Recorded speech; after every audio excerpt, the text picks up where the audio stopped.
假如你係對多元關係係持有開放性態度嘅話，想學多啲嘅話，咁以下嘅幾個建議係會幫到你嘅。第一就係接受自己，我係一個一夫多妻制嘅人呢一個身份先。因為如果你繼續帶住一種恥辱，你覺得自己唔能夠同時去愛幾個人嘅話，咁你係絕對冇可能發展出健康嘅多元關係嘅。就好似你養幾隻狗一樣。究竟你係咪一定要捨棄晒所有 A、B、C、D 隻狗，留翻隻 E 喺度先至叫做錫佢？定係其實你係有能力同時錫晒佢哋咁多隻呢？又或者唔講隻狗，如果你有2個小朋友，你可唔可以同等程度無限地愛佢哋？會唔會因為養咗隻狗、養咗隻貓就唔會愛你嘅仔女呢？你又會唔會因為自己有咗小朋友之後而冇咁愛你嘅伴侶呢？以上唔係講緊話世界上唔可以有真係淨係想一夫一妻制嘅人，如果你真心淨係想要一個伴侶嘅話，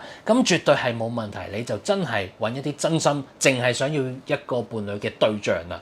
重要嘅就係你要釐清自己想要乜嘢形式嘅關係，然後毫不羞愧地去追隨你想要嘅嘢。咁所以，假如你係想要多元關係嘅話，咁第一樣就係你一定要完全接受咗自己呢一個嘅身份先。